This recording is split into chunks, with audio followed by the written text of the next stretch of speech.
The people of Texas are informed that, in accordance with a proclamation from the Executive of the United States, all slaves are free. This involves an absolute equality of personal rights and rights of property between former masters and slaves, and the connection heretofore existing between them becomes that between employer and hired labor. The freedmen are advised to remain quietly at their present homes and work for wages. They are informed that they will not be allowed to collect at military posts and that they will not be supported in idleness either there or elsewhere. My name is Genoa Barrow, and I am the senior staff writer for the Sacramento Observer. I have worked for the Observer for 23 years, and over the years I have covered some of everything, but of course I've covered Juneteenth in the paper for a number of years, local events, historians, and the like. I grew up in the San Francisco Bay Area, Oakland to be exact, the home of the Black Panthers. So sort of knowing, who we are and, standing up for ourselves was ingrained in me from a young age. And in the Bay Area, Juneteenth was something that was celebrated. Summer came, Juneteenth was sort of synonymous with summer, just like the 4th of July. But it's still been a number of years waiting for it to be recognized as it is now.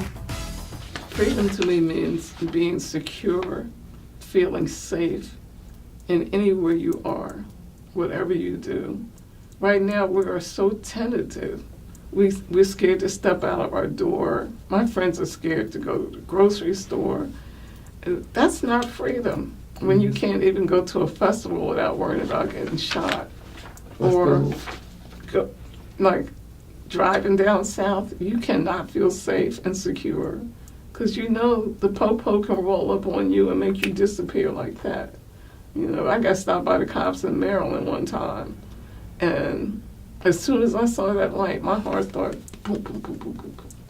And I had a guitar in the back of my car, and he said that's why he stopped me. He thought it was a gun. Gotcha. So, as you know, Juneteenth is now a federal holiday.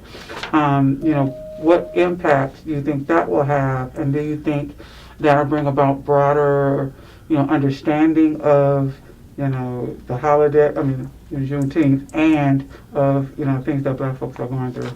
Yeah, well, I have a little bit of an attitude about the way that came about because the pressure of the George Floyd murder is what brought that about. There were so many protests, I feel like they just threw us a bone. And here, take this and be quiet. And that's what happens all the time. We make a little noise, they throw us a holiday or give us some token, and then people go about and start barbecuing and forget all about how it got to be that way. Like Dr. King, we got the holiday, but what does that mean? How are we helping our people through that? And what I see is we're spending more money with people who don't even like us, and we're eating more food that we shouldn't even be eating. Nobody owns a cow that I know, but we eat barbecue and spare ribs and all the meat products. Like my folks did when I grew up. My dad had a cow where he lived, my mom had a cow. And every year they would kill a cow, and because I'm old, okay? So back in the day, everything we did was organic. So now everything we do is processed to the nth degree and owned by somebody other than us. We don't control the meat we eat or anything. So I think each holiday promotes buying more and more and more and more. And in my humble opinion, I would like to see our people boycott all of that on those holidays.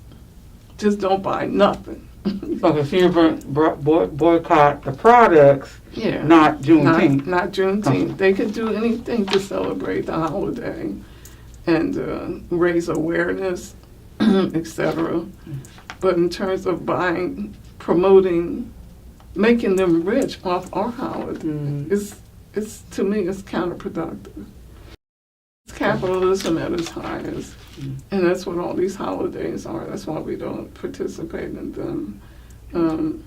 I would like to see us on Juneteenth delve into our history, go visit the places where our ancestors came from, get into one of these websites to research your DNA. My father was a slave. That's how close we are to slavery. And after having my DNA done, one of my fifth cousin emailed me and told me she found out who owned us, who owned my father's people, and gave me the name and everything. That's how close we are to slavery. So, but we don't even know that. My dad had always told me he was sold when he was 10. And I said, wow, that's deep, But, I was so busy doing my whatever. It didn't really hit me. But he always told me that. And he was a Garvey sympathizer.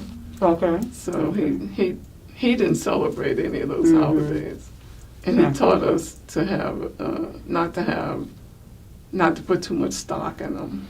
Gotcha. He said, because you can't trust them. They'll tell you this is good for you. So that's the way I was indoctrinated into the amazing person that you see. I wonder where you got that from.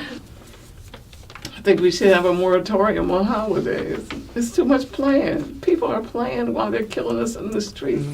How can you do that? We need gun control. We need so many things. And if a holiday would promote, bringing to the front the disparities in our health care, we don't get treated the same as everybody else. And the pandemic really brought that out. Not a holiday, okay? The pandemic showed us how shabbily we're treated in the healthcare system.